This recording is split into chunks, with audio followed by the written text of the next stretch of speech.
Muy buenas tardes a todas las personas presentes, las que se han podido conectar a esta sesión de la Cátedra Abierta de Filosofía de la Universidad de la SUAY, y es la 14ª sesión de la cátedra. De hecho, estamos cumpliendo justo un año de creación de la cátedra en la Universidad de la SUAY. Ya hemos tenido 14 sesiones y, por supuesto, siempre muy contentos de recibir a colegas, a amigos y amigas que pueden hablarnos desde sus campos de investigación, sus disciplinas, las que más les gustan, las que les apasionan. Y eso, por supuesto, siempre contagia esa pasión a los compañeros y compañeras. La cátedra abierta es abierta al público, por supuesto, como su nombre lo indica, pero también participan por lo general los estudiantes de la maestría en filosofía que tenemos en la Universidad de la SUAY. De hecho, muchos de los aquí presentes son maestrantes, y también veo a amigos. Paulo, muy buenas tardes. Qué gusto que te hayas podido conectar.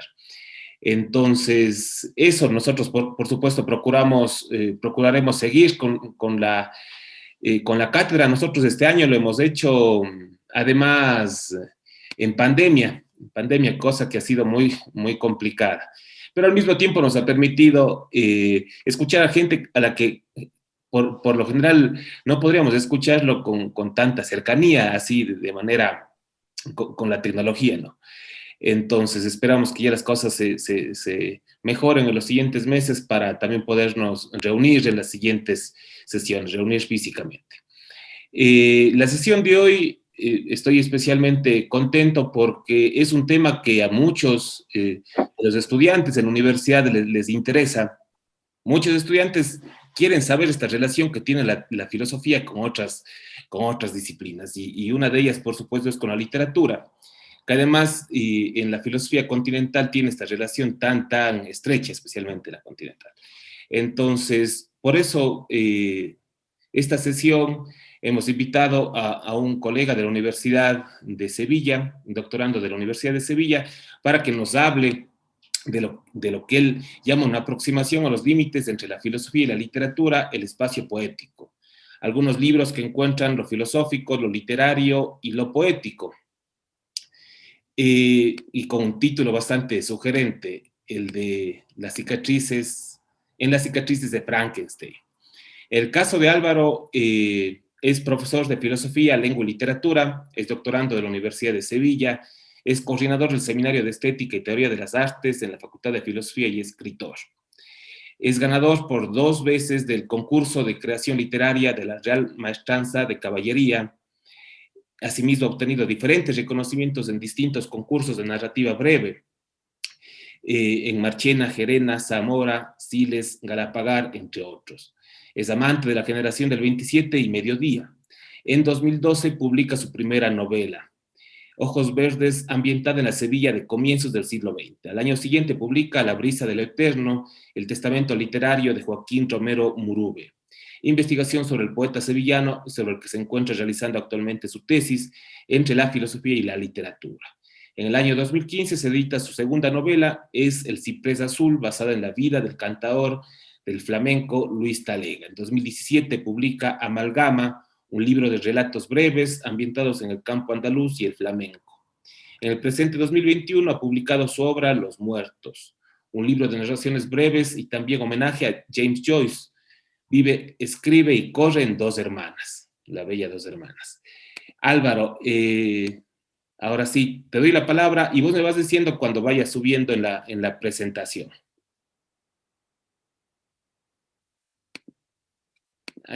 Estás sin audio, déjame ver si es que... Ahora. Sí, ahí está muy bien. Te decía que muchas gracias por tu presentación.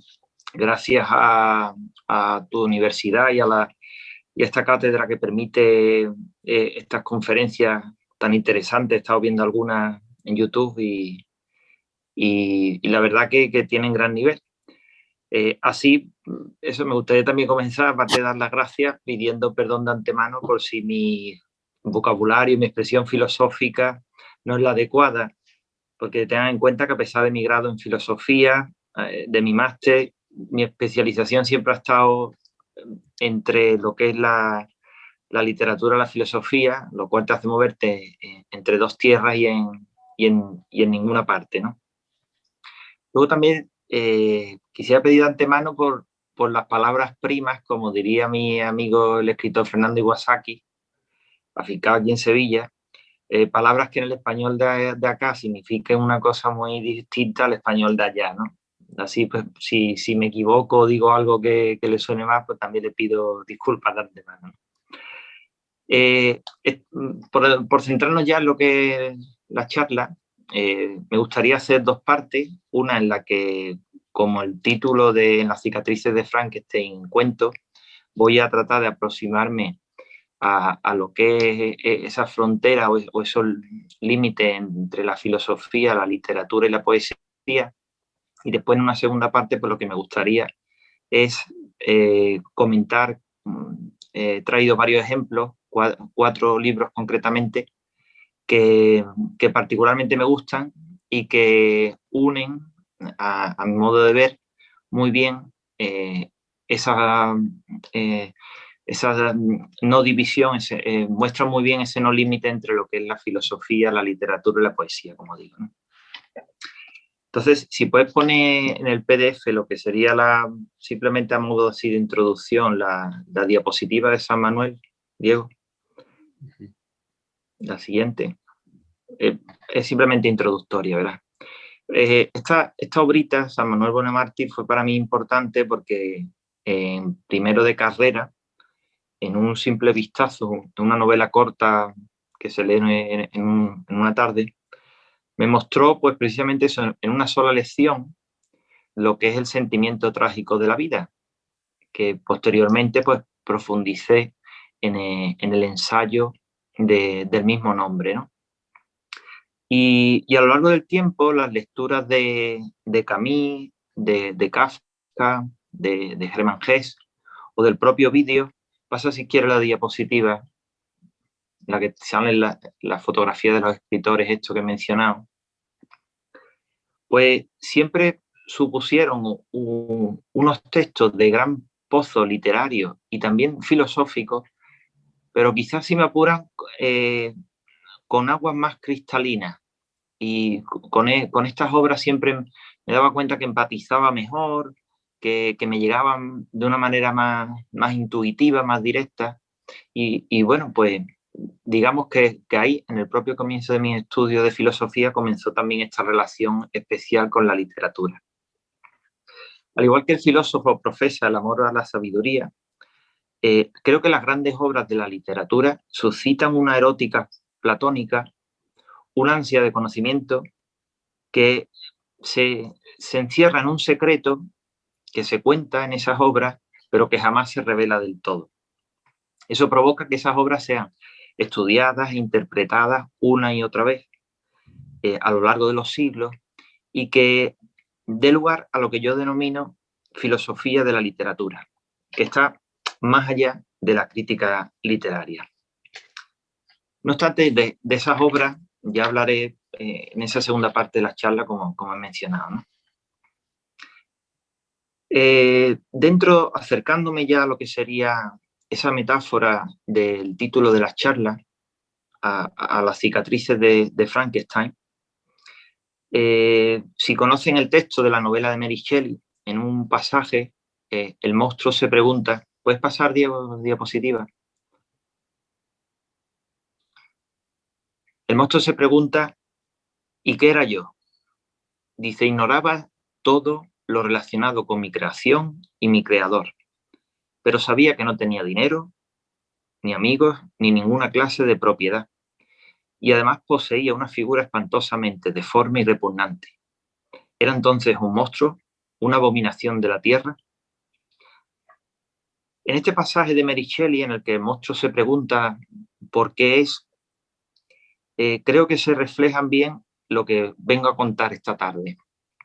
Los fragmentos de la piel de monstruo de Frankenstein son para mí la literatura. Esa literatura que surge en los hombres a partir de su experiencia, a partir de contar historias, son trozos de piel tatuada en ese instante de creación poética, que componen el cuerpo por medio de la unión y de la cicatriz. Pero una vez que el monstruo adquiere vida, sucede que desea ser como el Dios que lo ha creado, desea ser humano y alcanzar su esencia y su sabiduría. Y esa piel cosida se transforma, por tanto, en filosofía. Sin embargo, el monstruo no consigue su propósito. ¿Puedes pasar, Diego? Y la piel del monstruo, la literatura que vive en esa piel, le revela y lo revela contra su creador. Así, los géneros literarios a lo largo de los siglos se separan y vuelven a hibridarse. En este sentido, se puede destacar la novela como el mejor y mayor artefacto que ha creado el escritor para convertirse precisamente en un creador, en un dios. Y de esta manera, dentro de la novela, convertir a la filosofía en mera sabiduría. Sin embargo, volviendo a lo que sería la tragedia del monstruo de Frankenstein, esta no termina. Solamente se detiene por momentos cuando el monstruo vuelve a sus cicatrices, que es lo que verdaderamente es suyo y genuino. Esas cicatrices son precisamente el espacio poético que voy a tratar de explicar en breve. Como no sabían bien el nivel que se encontraba, con el que me iba a encontrar en los participantes, he querido contar un poco los orígenes de la literatura, brevemente, ¿no? A mí me gustan, existen varias teorías, por supuesto, al respecto, pero a mí me gusta aquella que habla de los contadores de historia como los creadores de la literatura, lo que son los rasodas, que se traduce como tejedores, ¿no? Son los que van hilvanando esas historias. Eso sí, una vez que se crean y pasan a lo que sería el texto escrito, una vez que se amarran a determinadas palabras que quedan fijadas en ese texto escrito, ¿no? ¿Por qué insisto en esto del texto escrito? Porque en el siglo XX existen distintos críticos que señalan de nuevo la oralidad como el fundamento y el origen y, digamos, la auténtica esencia de la literatura. En este sentido es interesante la tesis que desarrolla Roland Barthes en el grado cero de la escritura, en la que de alguna manera aboga por alcanzar ese grado cero y volver a esa oralidad. Sin embargo, el problema es evidente. Si nosotros eliminamos la caligrafía, si perdemos la escritura, podríamos volver hipotéticamente a un momento cero de la escritura, pero perderíamos lo que sería el texto escrito como objeto independiente, absolutamente precisamente objetivo de estudio. Sería, en cierta manera, como perder las partituras con las que, de una manera objetiva, se puede interpretar la misma música por diferentes músicos, ¿no? Que en este caso serían los lectores, ¿no? Y yendo más lejos, pues perderíamos también lo que sería el sustrato eidético que señala Platón y que mi querido George Steiner pues denominaba la presencia real, la presencia de lo real. Por otro lado, la palabra literatura es una palabra polisémica de difícil definición, que hasta el siglo XVIII, cuando los benedictinos de San Maur, hasta que en este siglo no redactan lo que es la historia de la literatura, no encontramos a la palabra literatura más allá de un sinónimo de lo que sería saber o cultura. Aquí todavía en España se utiliza la expresión para señalar a una persona culta como una persona leída. De esta forma, el escritor deja de ser un mero transcriptor y se convierte en un artista de la palabra. Artista que no emplea un lenguaje funcional, un lenguaje de comunicación, sino que de todo un universo simbólico elige cuidadosamente una serie de palabras y no otras, haciendo, digamos, su propia música. Es muy importante el valor musical, ya lo subrayaré a lo largo de estas diapositivas, de esta charla en varios momentos. Y digo que, en definitiva, eso hace que se transforme lo que sería el lenguaje meramente comunicativo en un lenguaje de decidida intención literaria. Esto, por supuesto, hace que la obra literaria, a partir de la modernidad, pues se clasifique y se distinga de lo que son el resto de textos científicos, filosóficos, históricos, ¿no? En este momento aparece lo que sería el campo preciso de estudio para la teoría crítica literaria, se define perfectamente para el estudio de las estructuras lingüísticas, de lo que sería la sintaxis, la narratología y distintas ramas de lo que es la filología. Y del lado de la filosofía, pues se encuentra lo que sería el estudio del fenómeno estético literario, que es lo que a mí realmente me interesa, ¿no? Pero, ¿cuándo aparece o cómo se produce esa cicatriz? Y vamos a acercarnos a lo que es el meollo de la cuestión, ese espacio poético. ¿Puedes pasar? Gracias, Diego. Acerca de lo que es el proceso de creación poética, son también muchas las teorías que señalan este momento como un momento de inspiración que puede ser contado, que puede ser compartido, un proceso racional. Otros, sin embargo, de una perspectiva deconstruccionista o lineista, precisamente eso, niegan que exista este proceso, lo consideran insondable y no se puede hablar de él directamente.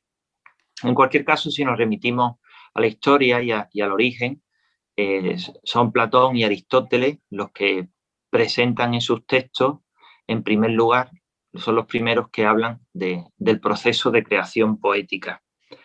Y de diferente manera, los dos insisten en lo que sería la mímesis, es decir, la recreación de lo que es el carácter imitativo de la naturaleza, ya sea interna o externa.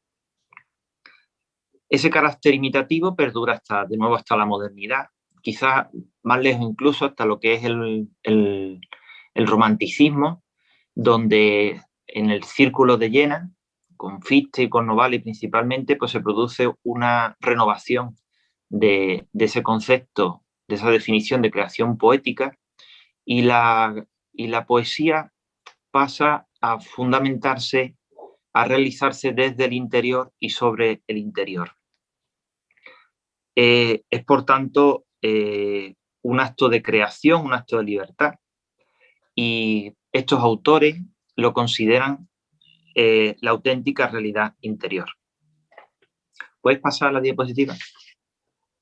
Y esto es solo el comienzo, porque a partir de ahí lo que nos encontramos es con una mayor libertad que da lugar a esas teorías deconstruccionistas que he citado, ¿no? En lo que sería la mitad del siglo XX, sobre todo eso son fundamentales una serie de pensadores franceses que hablan mucho de una manera detallada y francamente fascinante acerca de ese proceso de creación poética, ¿no?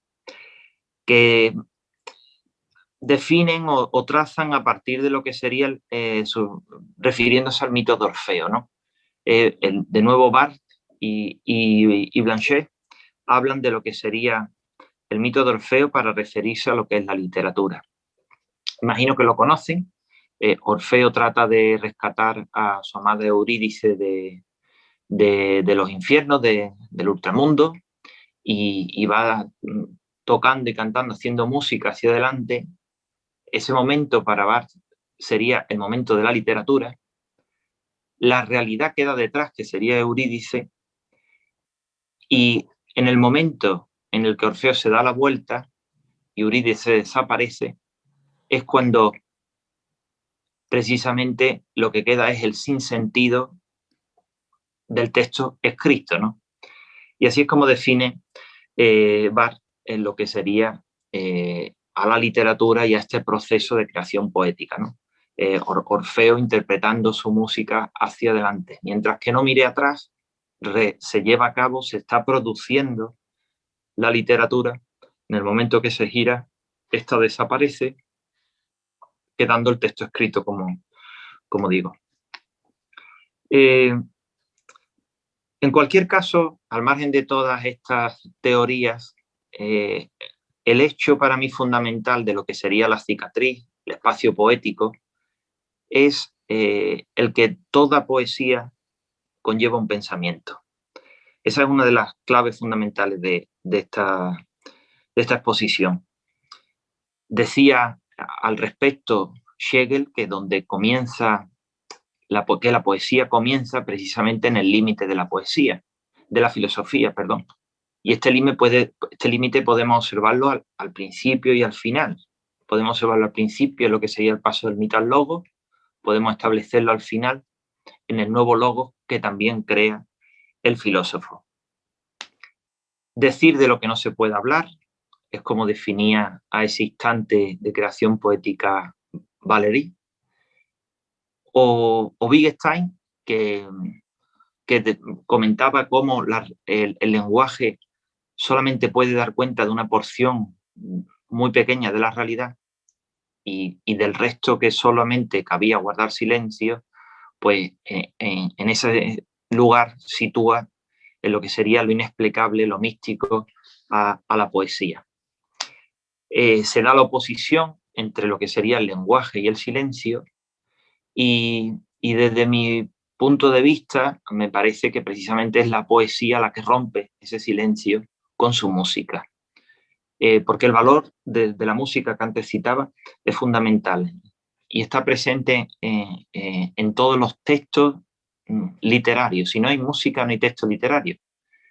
Y esa música es la respuesta al silencio. En fin, en cualquier caso, lo que sería el pensamiento poético no es más que, por explicarlo de una forma sencilla, una aprehensión, una captación de la realidad, de una realidad que solamente ve el poeta. Y esa captación de la realidad lleva a conformar un fenómeno que se expresa a través de unas palabras determinadas y no otras. Bachelard lo explica francamente bien, definiéndolo como un instante de inmanencia. A este respecto, no he podido encontrar la referencia porque me la pasaron por correo electrónico y ya digo, no he podido encontrar la referencia exacta, pero existe un artículo muy interesante del profesor César Moreno de la Universidad de Sevilla que lo explica en 3 folios perfectamente, ¿no? Y define precisamente al instante de inmanencia como ese espacio de creación poética del que a su vez habla Bachelard. Dicho en otras palabras, pues si no queda claro esa captación de lo que sería ese fenómeno, esa aprehensión de la realidad distinta, dice Bachelard que es el asomarse al noúmeno, es el acceso a la verdadera realidad, lo que realiza el poeta en ese instante de creación. De manera que capta un fenómeno inmanente porque va en el ser poético y a partir de ahí pasa a lo que sería otra fenomenología. Sería algo así, a ver si en esta definición queda más claro, como un fenómeno antes del fenómeno. Y por otra parte, una vez que ya queda condensado en lo que sería el texto escrito, pues vendrían los lectores y los espectadores de lo que sería esa obra una vez terminada, ¿no? Bachelard decía que es la auténtica fenomenología del alma.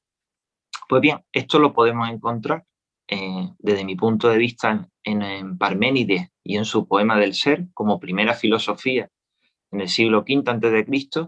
y también lo encontramos en lo que sería el nuevo lenguaje de Heidegger en su obra. Así pues, el momento fundamental, la cicatriz, es ese instante de inmanencia compartido por el texto poético y filosófico. A mí, particularmente, llegado a este punto, a este pensamiento poético, a este nudo, no me cabe más que asumirlo, de la misma manera que no me cabe lo que sería la separación de géneros literarios en la obra de Homero. En Homero yo sé que cuando me enfrento a su obra estoy viendo la unión de lo que sería el texto histórico, la crónica, el texto literario, la narración, el texto poético en su propia estructura, en su cantar épico, y es lo que digo, en el momento de creación poética, pues lo que encuentro es eso, un instante de inmanencia común y compartido. Es curioso lo del valor musical que antes señalaba, y he traído un ejemplo para compartirlo con ustedes, porque precisamente en Platón y en su diálogo Ión, donde presenta a Sócrates hablando con Ión, y se habla de la expulsión de los poetas de lo que sería la ciudad ideal de Platón, cómo este texto tiene un carácter musical en nuestros oídos del siglo XXI la más de interesante, y sobre todo incluso lo que sería la traducción al español. Traducción que si el traductor mantiene esa correspondencia musical es porque el texto en griego también tiene esa cadencia, ¿no? Si pasa la diapositiva, Diego, por favor.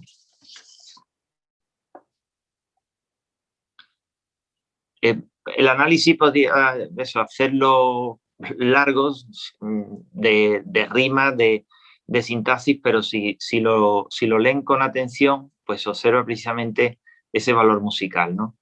Les leo. Pero entonces, Sócrates, me dirás por qué, cuando se me habla de cualquier otro poeta, no puedo fijar la atención, ni puedo decir nada que valga la pena, y en realidad me considero como dormido. Por el contrario, cuando se me cita Homero, despierto en el acto, presto la mayor atención y las ideas se me presentan profusamente. Si cogiésemos otro pasaje, pues aquí tengo señalado varios, ¿no? Otro comienza, dices verdad, Sócrates, es la parte de mi arte que me ha costado más trabajo, pero me lisonjeo de explicar Homero mejor que nadie. Y todo lo que es el texto tiene esa cadencia que es característica, si lees los diálogos de Platón, propio de las traducciones, como digo, de estas obras de la filosofía clásica. En definitiva, quería señalar con ello el valor musical. Sin embargo, el encuentro entre lo que sería el ser filosófico y poético, pues tal vez por lo que sería otro motivo, ¿no? La articulación del canon aristotélico, el desarrollo de la escolástica, en su afán medieval de estructurar las categorías de la modernidad, hacen que los saberes y los distintos textos se vayan vertebrando, estructurando, separando, etc. Quizás desmembrando al monstruo, el monstruo no sería tal. ¿Puede pasar, Diego? Es interesante, precisamente a partir de lo que sería el siglo XVII, observar el nacimiento, por ejemplo, de la novela moderna a través del Quijote, lo que sería el género del ensayo por Michel de Montaigne, o la poesía culta y oscura de Góngora. Pero de la misma manera que existe esta especialización, podemos encontrar aspectos de hibridación o que reclaman esa unión de nuevo. Las cicatrices y el monstruo vuelven a revelarse.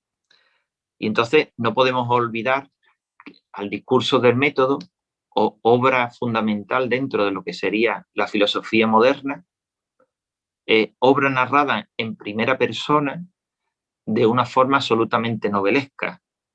En definitiva, como digo, vuelven a confluir y a darse la mano esos géneros que acaban de separarse. Y si pasamos al siglo XIX, pues donde dónde situar los límites, las fronteras de lo que sería la filosofía y la poesía en los aforismos de Nietzsche, o como ya he citado un par de ocasiones, dónde establecer los límites de lo decible cuando el logos del filósofo alemán es poiesis, es creación poética.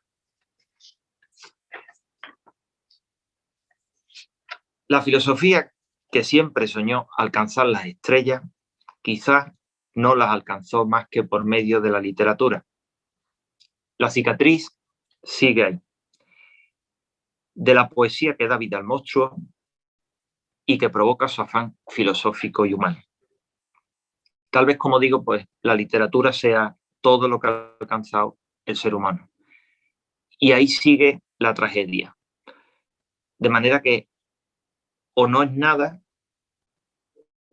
o se queda con lo que sería, o termina, si conocen el final de la novela de Mary Shelley, o termina alejándose en la oscuridad, o vuelve a su carácter monstruoso y a sus cicatrices. ¿Puede pasar la diapositiva, Diego? Bien, pues ya terminando esta primera parte, me atreví a señalar un poco lo que sería cómo la cicatriz sigue dándose a día de hoy.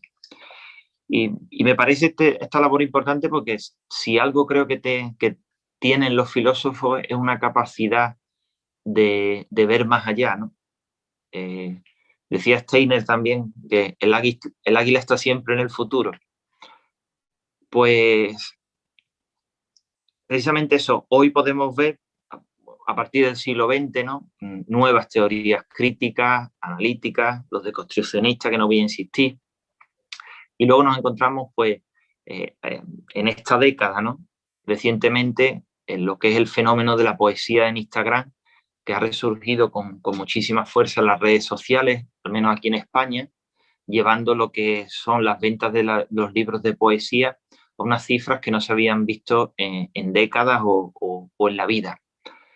De la misma manera, es curioso cómo los libros de autoayuda ocupan sesiones en las librerías españolas cada vez más grandes. Además, se sitúan al lado de lo que serían los libros de poesía, estableciendo una especie de hermanamiento o de conexión. Y cómo las cifras de los bestsellers actualmente, pues a pesar de los efectos de la pandemia, de que hace esos años y medio la venta de libros ha caído prácticamente a la mitad, pues son cifras que nunca se han tenido. Para que una obra sea considerada bestseller, para las editoriales españolas están en 10.000 ejemplares vendidos. Ya digo que hoy hay más bestsellers que nunca, ¿no? Para mí, este ritmo frenético de lo que sería la producción de bestsellers, de libros, incluso de esa poesía rápida de las redes sociales, conlleva rápidamente, precisamente por su ritmo, conlleva lo que sería de nuevo la tragedia. Nos va a acercar nuevamente a lo que sería esa tragedia y a su cicatriz, a terminar en lo que sería la oscuridad que citaba antes del final de la novela de Frankenstein, o al espacio poético propio y genuino del ser humano, del monstruo en la novela del ser humano. Y hasta aquí, pues, lo que es la primera parte de la charla. A continuación, como mencionaba, pues me gustaría compartir 4 obras que son fundamentales dentro de la historia de la literatura, que unen bien esos niveles de lo filosófico, lo literario y lo poético. Eso es. Gracias, Diego. Estas obras que muestran ese espacio poético, creo que son interesantes porque nos convierten en lectores filósofos. Así, la primera obra, que la tienen ahí, la he puesto así para que se viese su tamaño, es En busca del tiempo perdido, de Marcel Proust, una obra que no podría llamar novela porque son 7 tomos y unas 4.000 páginas. Y a mí me gusta considerarla como un viaje, porque así fue como cuando la leí me sentí, y porque además su estructura cíclica nos hace volver, estar yendo y viniendo una y otra vez, y la convierte, por tanto, esa estructura en una novela total. Son muchos los aspectos interesantes de la sociedad parisina que Marcel Proust refleja en ella, aspectos musicales, como por ejemplo la sonata Vintuel, políticos, como el caso Dreyfus y las referencias que tiene, económicos, acerca de lo que sería el auge y el declive de la nueva burguesía y de la vieja aristocracia. Se caracteriza por lo que es lo que se denomina el impresionismo literario, que esto lo provoca Proust a través de lo que sería el uso de los distintos niveles de la metáfora. Marcel Proust utiliza una forma de escribir en la que una metáfora introduce otra, y luego otra, y luego otra. Tiene 4 o 5, incluso en pasajes, 4 o 5 niveles de metáfora, y eso provoca que el lector pues, se sumerja en un pozo poético y filosófico absolutamente único. Pues bien, dentro de todo lo que propone la novela, a mí me llama la atención lo que es una teoría del amor que se desarrolla a lo largo de la que es la propia obra. Esa teoría pues, está centrada en lo que son las 3 grandes historias de amor que se cuentan: la historia de Marcel con Gilberta, el amor de Swann con Odette y el amor de Albertina con Marcel. Y esta teoría del amor se condensa en lo que es el volumen de La prisionera, donde allí Marcel, a partir de sus reflexiones sobre Albertina, reconoce que el enamorado, a través del amor, lo que hace es construir una concepción del objeto amado, o en este caso de Albertina, o de lo que ama. En definitiva, el amor queda como un acto absolutamente subjetivo. El estar enamorado solamente depende del sujeto que ama. Es una teoría literaria, como digo, que se ha estudiado en muchas ocasiones, que existen muchos tratados y muchas personas que las refieren, y a mí fundamentalmente me llama la atención porque convierten en ensayos filosóficos algo que para mí es absolutamente literario. Es decir, la teoría del amor de Proust está desarrollada dentro de una novela y no la cuenta Marcel Proust, sino que la narra Marcel, que es el narrador protagonista de En busca del tiempo perdido. Es como digo, por tanto, si la teoría del amor de Proust es algo, es una teoría literaria que encuentra sus ejemplos y sus argumentos dentro de la propia obra y con los protagonistas y actores de la propia obra, ¿no? Precisamente a cuenta de lo que es el amor, pues destaco lo que es la Divina Comedia de Dante. Esta obra, ya para empezar el título, para nuestro tiempo sería ya de una importante reflexión, ¿no? ¿Por qué la Divina Comedia? Cuando lo que realiza el poeta es un viaje en busca de su amada fallecida, en busca de Beatriz, pasando por lo que serían los infiernos, los anillos del purgatorio y el paraíso. Es un viaje duro, difícil, al más allá, en busca de su amada.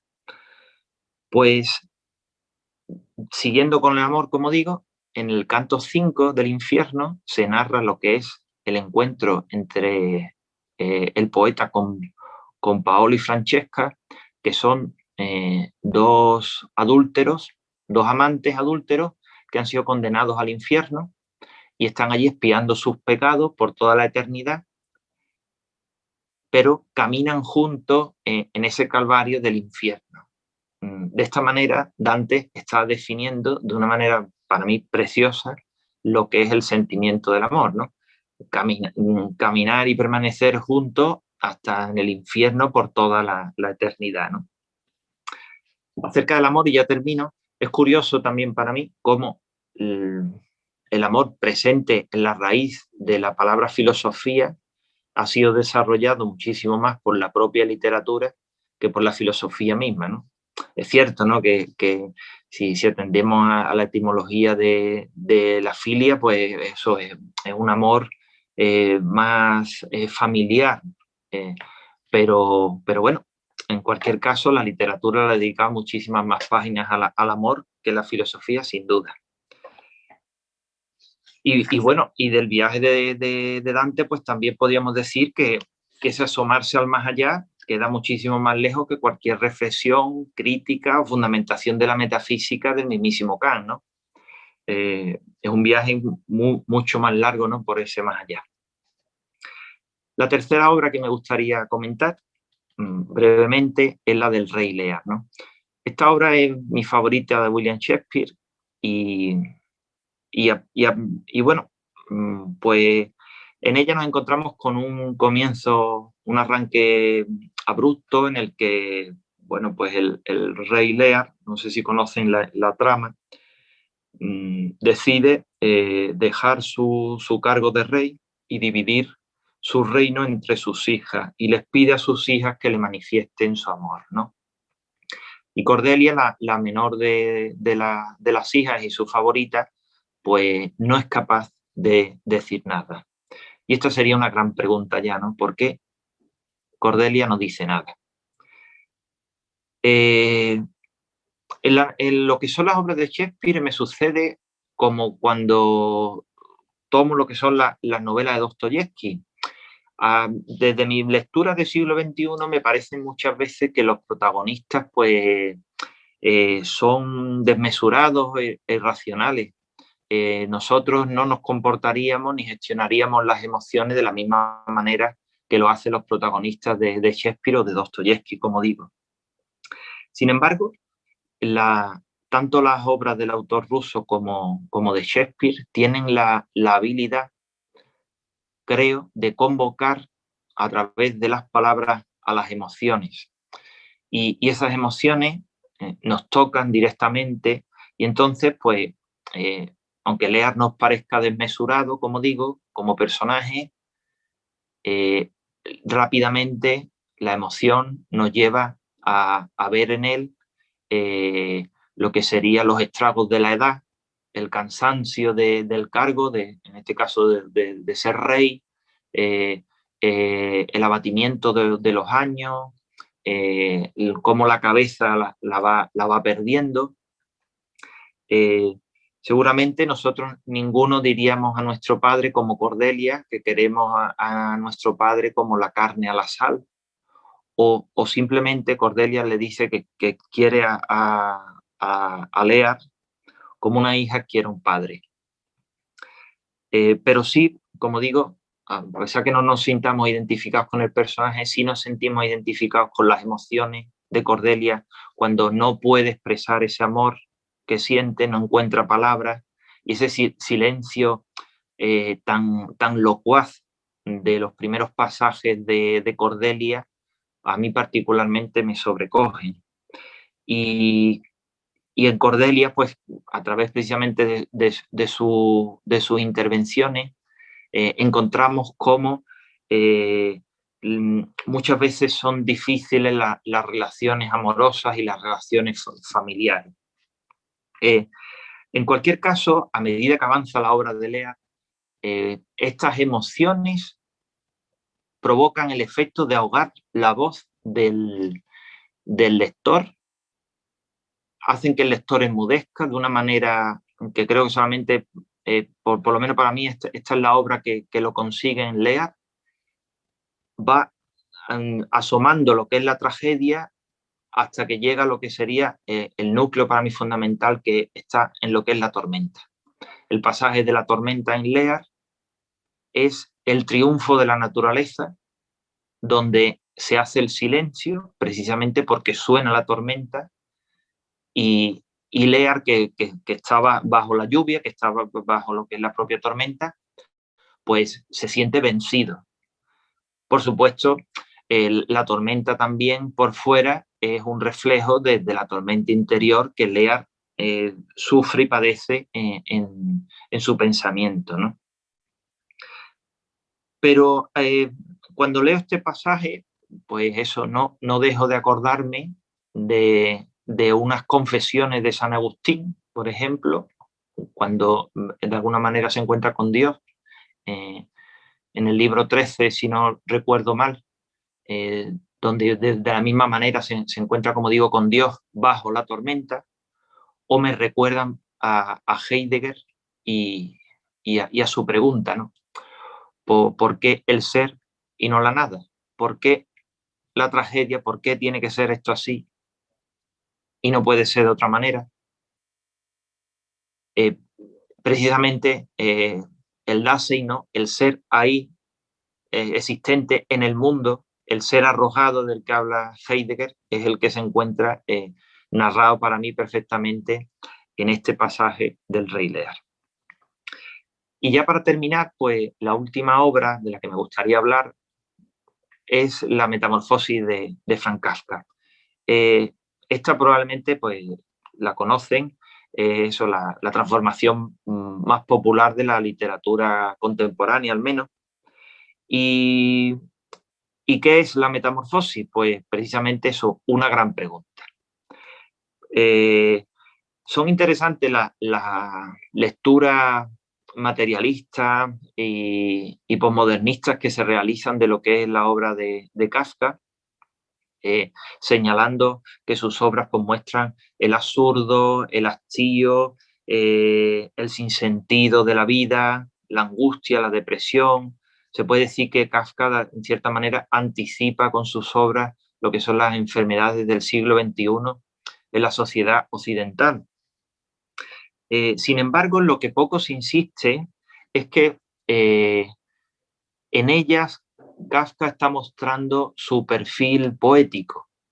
Es decir, si cogiésemos lo que son las cartas de Kafka, nosotros podemos observar que Kafka era un obseso de la escritura, un escritor perfeccionista. Él escribe por desesperación, escribe en esa mezcla de condena por un lado y de necesidad por otro, y se exige una revisión constante buscando que su texto sea absolutamente perfecto y por supuesto pues eso acaba el texto venciéndolo, ¿no? Acaba el texto venciéndolo como sucede en la propia Metamorfosis, por ejemplo, ¿no? En cualquier caso, en estas 4 obras que he tratado de identificar, pues se dan la mano lo que sería lo creativo, lo poético, lo literario y el trasfondo filosófico. Y bueno, he traído solamente 4, pero aquí podía llevarme yo 2 meses charlando, ¿no? Porque eso, desde Moby Dick, por ejemplo, que sería la ballena, ¿no? Que sería la ballena blanca, también se ha estudiado muchísimo. O volviendo al mito de Orfeo que citábamos antes, ¿no? Que Barthes y Blanchet explican en su obra, pues para mí Orfeo, si nos preguntásemos por qué Orfeo se da la vuelta, pues para mí la respuesta está en que Orfeo se da la vuelta porque es literatura. Es decir, porque solamente la literatura es capaz de crear un ser perfectamente imperfecto y solo un escritor es capaz de hacer que Orfeo se dé la vuelta. En fin, pues hasta aquí mi exposición. Espero que haya resultado agradable y coherente. Y bueno, si quieres, Diego, eso, toma tú la palabra y charlamos algo. Todo tuyo. Muchísimas gracias. Muchísimas gracias, Álvaro. Estaba muy, muy interesante la charla. Y claro, por supuesto, hay algunas dudas por supuesto ya les voy a compartir contigo, pero también les invito a los compañeros, las compañeras, si es que quisieran hacer algún comentario o pregunta, bienvenidos. Saben que tienen el micrófono abierto como para intervenir y conversar con Álvaro. Sí, Álvaro, yo le tengo una pregunta.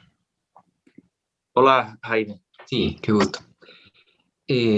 Al comentarnos a Dante Alighieri, mencionaba también la poesía de Homero y bueno, el Quijote, todas ellas ya obras, la una milenaria y la otra creo que cumplió 500 años. Mi pregunta es, ¿por qué la poesía, en este caso la novela también cuando mencionó a Kafka, sigue siendo ese sueño, ese sueño ahistórico y científico para la humanidad? Pues a mí me parece que precisamente en lo que es Kafka se da a la mano esa creatividad. Surge y el escritor la expresa. Y volviendo a lo que sería la tesis central que he tratado de exponer, a través de las palabras de Bachelard, ¿no? De ese instante de inmanencia, pues se da una captación por parte del poeta, del escritor o el filósofo, y la herramienta que tiene para condensar esa realidad que capta es el lenguaje.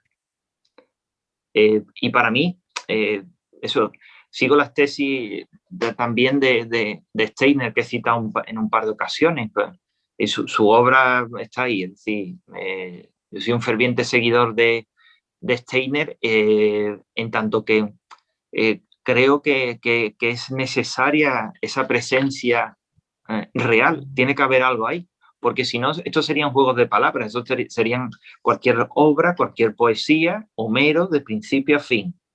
Ni historia, ni crónica, ni narración, nada, sería un juego de palabras. Y precisamente eso es lo que hace que los poetas y los escritores escriban, porque sufren, padecen ese instante de acceso al noúmeno y en el caso de Kafka, que he citado por último, tiene esa necesidad de expresión. Kafka, eso podría contar más detalles al respecto, ¿no? Él hablaba de cómo para él lo que le gustaría es que le pasaran un poco más o menos la comida por debajo de la puerta en una especie de habitación cerrada, ¿no? Donde solamente se pudiera dedicar a leer y a escribir. Esa obsesión de escritor conlleva eso, una necesidad vital. Y creo que la palabra inmanencia, Bachelard lo define muy bien. Es una propiedad intrínseca, va con el ser poético. Si el ser poético no capta, no expresa y no lo lleva a lo que es el texto escrito, es cierto que existen eso, teorías al contrario, ¿no? Y bueno, y si alguno de los presentes saca Derrida y lo pone encima de la mesa, acabamos, porque Derrida cogería una palabra de las que yo he citado y sacaría un libro, ¿no? Pero bueno, no sé si esto responde a tu pregunta, Jaime. Gracias a ti. Sí, Álvaro, muchas gracias, muchas gracias. Gracias también, Jaime. No sé si es que algún compañero o compañera... Yo tengo una pregunta. Claro, Alejo, sigue, por favor. Álvaro, yo quería preguntar si, bueno, en esta metáfora que nos has hecho del monstruo, cada vez que el monstruo toma conciencia mucho más de sus cicatrices y de sus partes cosidas, que vendría siendo la literatura, ¿se fragmenta mucho más o se concibe como uno solo? Pues se da esa lucha de principio a fin en la novela de Mary Shelley y si sigo al pie de la letra la metáfora que yo he trazado, pues también el ser humano. A mí me parece que el ser humano a lo largo de la historia separa, fragmenta los géneros y los vuelve a hibridar y los vuelve a coser y a recomponer.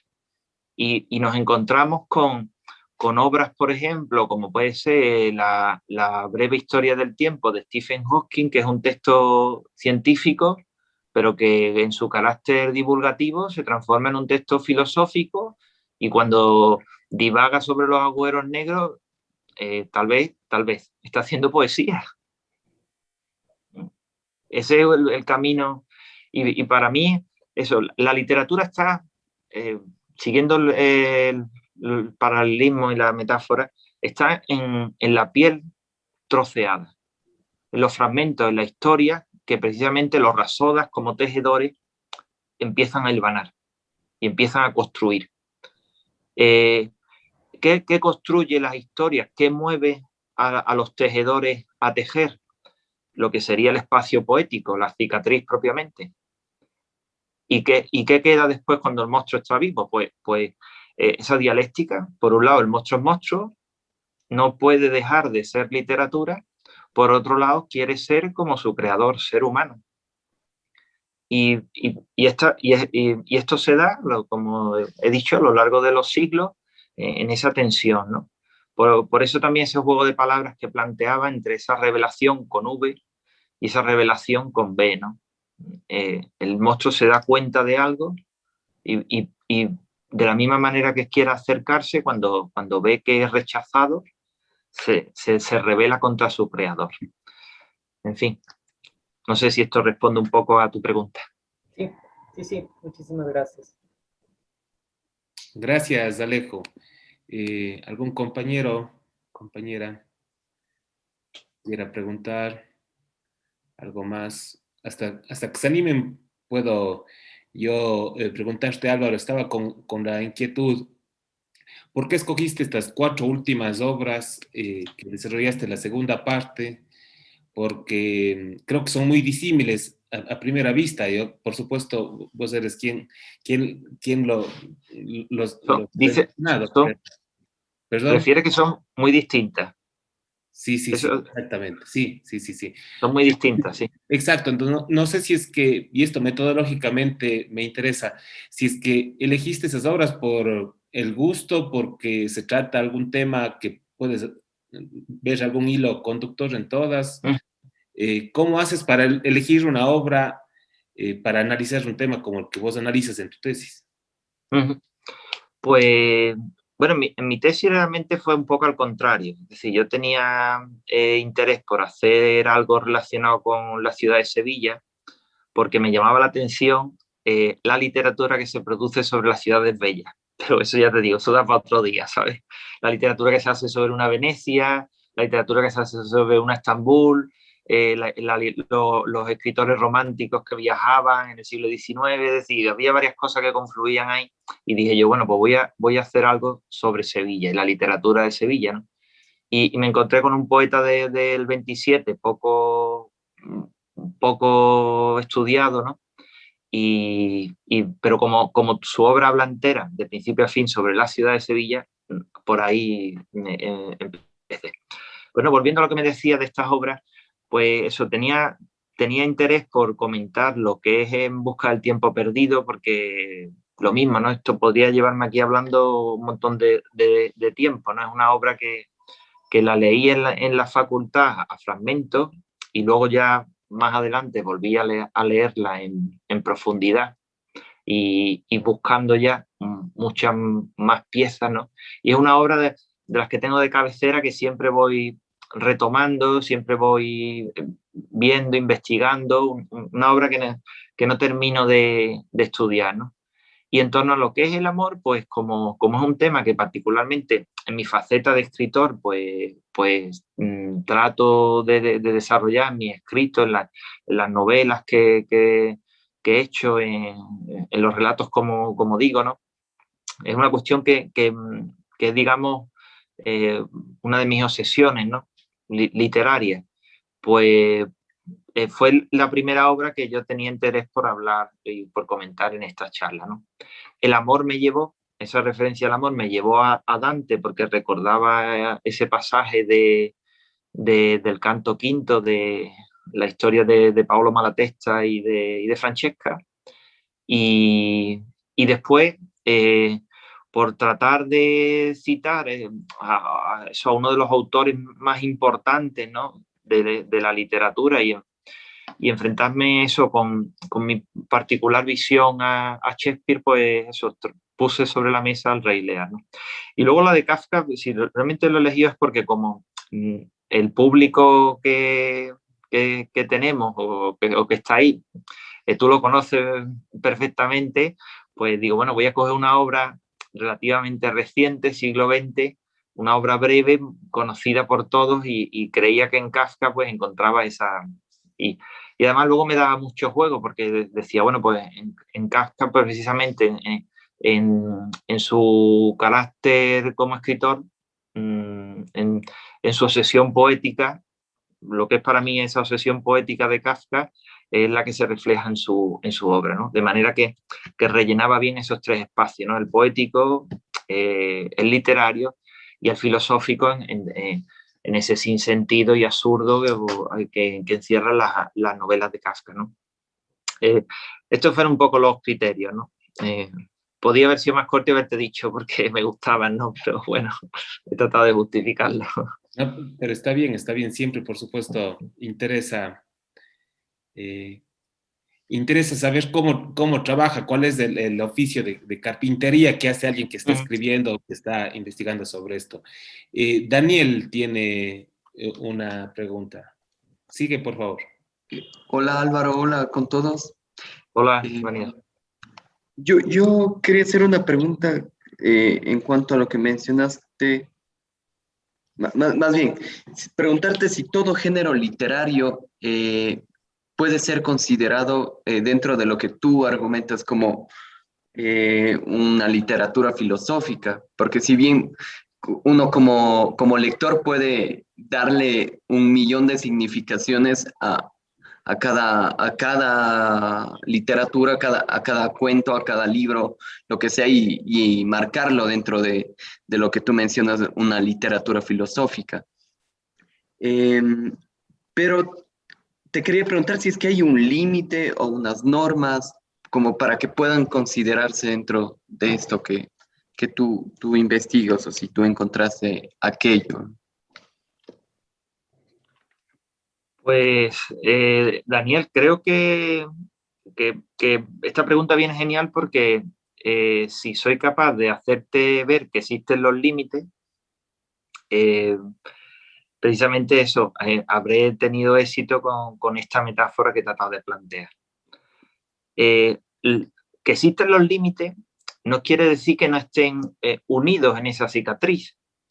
Y encontrar la cicatriz es lo que se produce en determinadas obras porque el lector lo busca o porque nosotros como intérpretes de esa obra la encontramos. Pero es cierto que hay textos que son absolutamente científicos que yo no voy a sacar de su género y textos que son filosóficos que yo no voy a sacar de su género. Yo solo digo que hay determinadas obras dentro de la literatura, dentro de la filosofía, dentro de lo que sería la historia, en las que los géneros se dan la mano.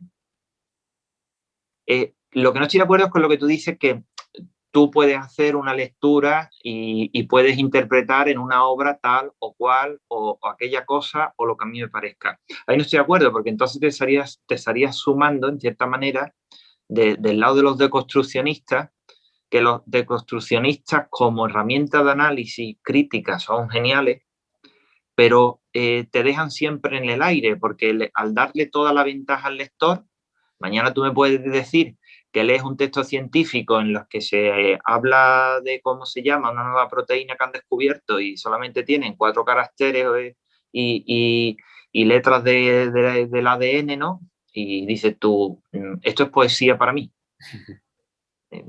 Y yo no estoy de acuerdo con esas interpretaciones abiertas. Yo creo en la existencia de los géneros, creo en el análisis, en el estudio de la obra literaria y filosófica, y no hay problema. Yo simplemente digo que a veces, pues eso, de la misma manera que se separan los géneros y el monstruo se termina en esa tragedia, ¿no? Alejándose en la oscuridad, otras veces el monstruo quiere convertirse en ser humano y el monstruo mira ese carácter poético. Y bueno, y lo último que ya digo es que si algo caracteriza las obras grandes de la literatura, que se estudian sin cesar y que se analizan una y otra vez, es porque tienen un fondo poético y filosófico que las hace inagotables. Y eso, digamos, es lo que yo he tratado de exponer en esos ejemplos, que eso se da en determinadas obras, pero no en todas. Créeme que si yo como escritor pudiera escribir una novela total mañana en la que uniese todas estas piezas y yo fuera el nuevo Homero del siglo XXI, lo haría, pero no soy capaz, por tanto no es tan sencillo, ¿no? Pero sí es cierto, por otro lado, que el momento ese de creación poética está ahí, ¿no? Y ahí podíamos hablar también largo y tendido. El poeta capta algo, ve la realidad de una manera que ninguna otra persona la ve. Y ese ojo de artista es el que luego trata de plasmar a través de lo que es la obra de arte o a través del texto, en este caso poético, literario, que trata de decir, ¿no? Podríamos llevar el mismo planteamiento a lo que sería la estética general y a lo que es la obra de arte en general, ¿no? Como, por ejemplo, Miguel Ángel en la escultura decía, su ojo captaba a la escultura dentro del mármol y decía que solamente había que quitar el mármol que sobraba, que la escultura estaba ya dentro.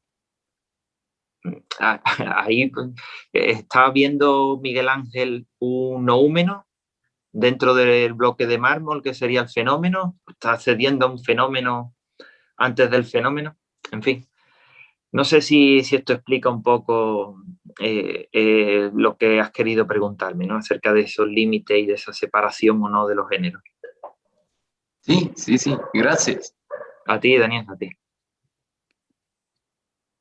Perfecto. ¿Algún compañero más? ¿Alguna duda? Yo solo quería agregar Claro. bueno, un ejemplo también de una obra muy,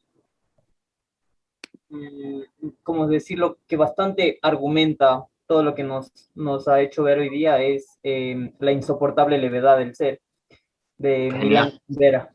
Creo Ay, que lo resume ese andamiaje que existe entre la filosofía y los géneros literarios, ¿no? En donde mete parte de política, en donde mete parte de psicología, y nos lleva en una aventura de muchos picos, ¿no? En la que podemos entender ese espacio justamente inmanente de tanto del escritor como del personaje dentro de la obra.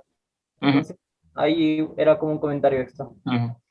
Es otra obra fundamental dentro de lo que es la filosofía.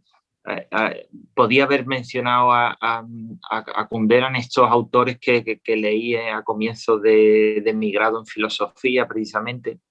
Y lo que tú dices, ¿no? Una obra bellísima y a la vez muy, muy dura, ¿no? Menciona precisamente en su propio título, ¿no? De otra manera, con otra metáfora, recoge también lo que sería la tragedia, ¿no? Y la tragedia podía señalarse también como otro de esos aspectos absolutamente poéticos y absolutamente filosóficos, ¿no? Nietzsche sin sus referencias a la tragedia no sería nada, ¿no? Y igualmente, pues lo que es la literatura griega, ¿no? Está marcada efectivamente por la tragedia, ¿no? Entonces, eso, estoy de acuerdo contigo, pues. Esa misma apreciación es la que yo observo en determinadas obras y es la que me gusta rastrear, ¿no? Y la que trato de exponer. Perfecto. Gracias, Alejo, por el comentario. ¿Alguien más que de pronto quiera? Tenemos todavía 9 minutos más para conversar. Asimismo, pueden levantar la mano. Si no, también te aprovecho para hacerte otra pregunta, Álvaro. Ya no sé vos qué opinas, esto es más una visión crítica, no sé, que tengas ahora, porque normalmente la filosofía ahora está tan, la más legitimada, por decirlo de alguna forma, es la que se expresa a través de los papers, de los artículos, con estructuras determinadas, muy influido por la filosofía anglosajona. No sé si es que vos crees que hay, que a esta dimensión más artística, literaria de la filosofía se le ha alejado o es una percepción mía nada más. Es común compartimos ese pensamiento, ¿no?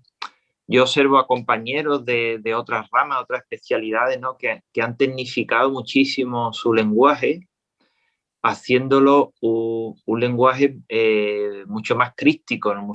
mucho más para especialistas, ¿no? Y claro, ese texto que se tecnifica pierde, de mi punto de vista, su valor musical y no ya su valor musical poético, ¿no?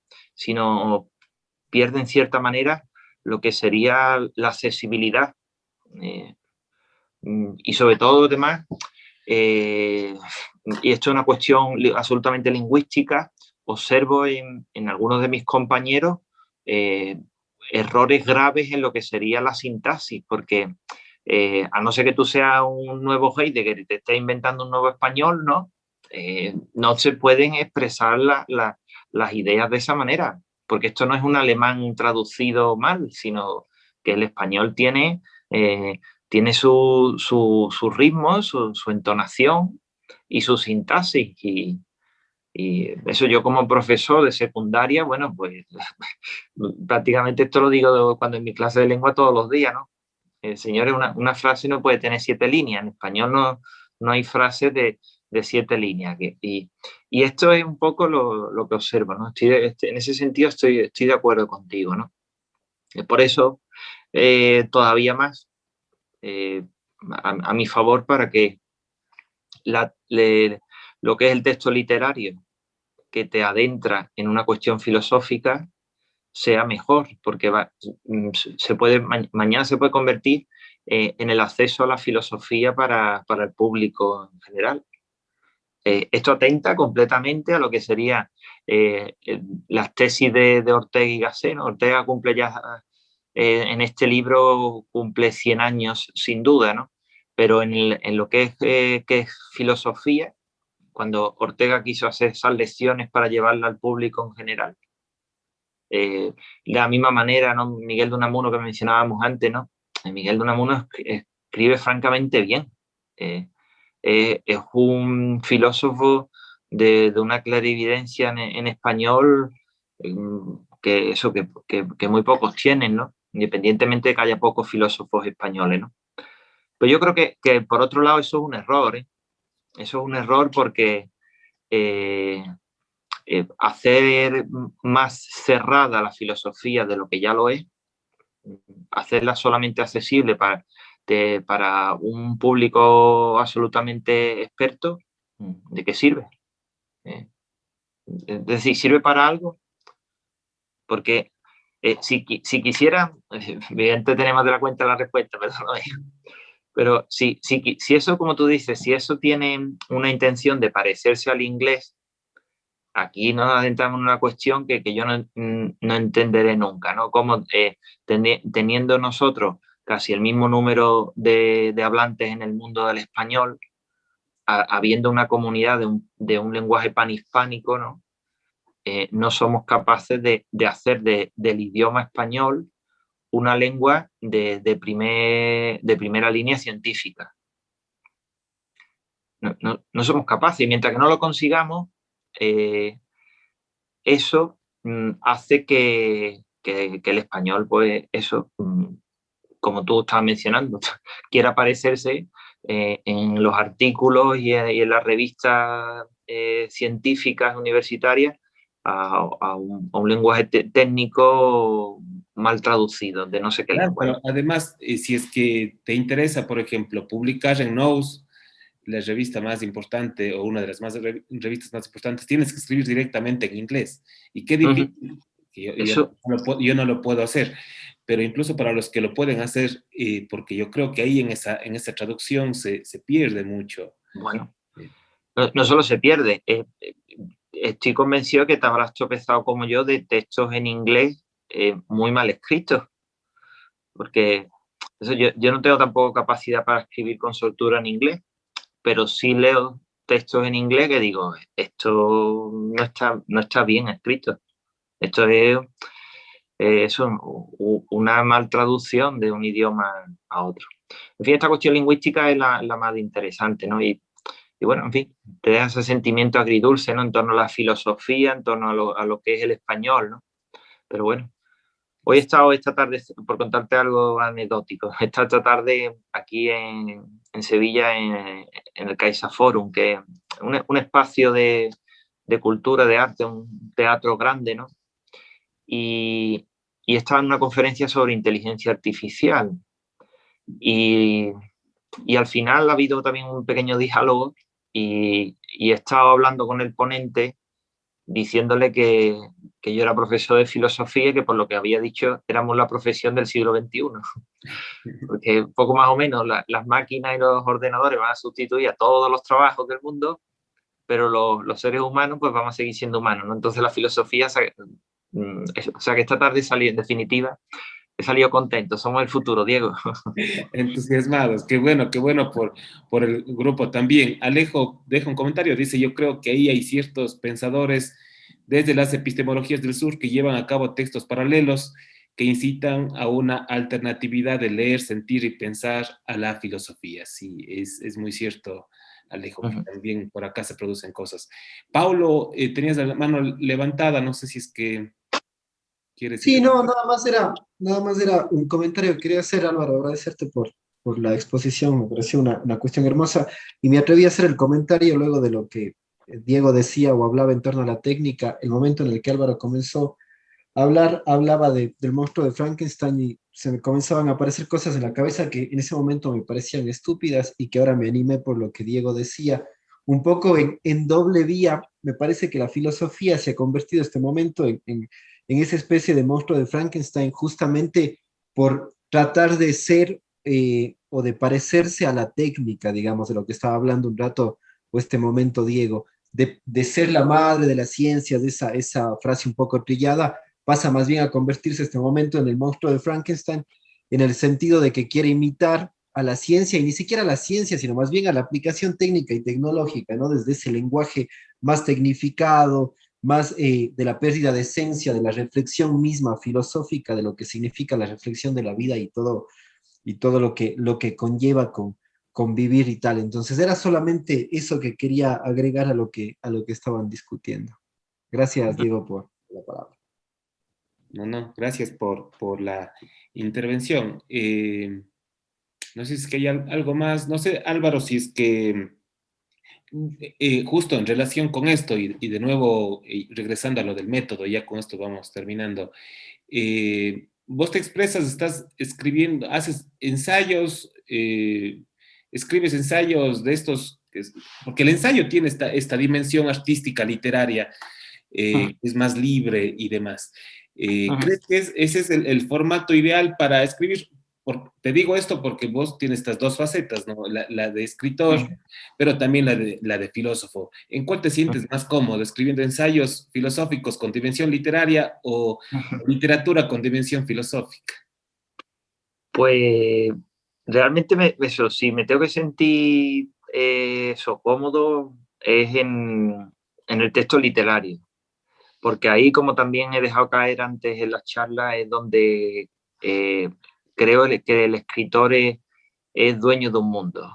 Eh, es cierto que eso, que la técnica literaria está ahí, ¿no? Y bueno, pues cuando te vas profesionalizando con el paso de los años, pues existe una técnica que vas adquiriendo y que vas puliendo y que vas haciendo cada vez mejor, ¿no?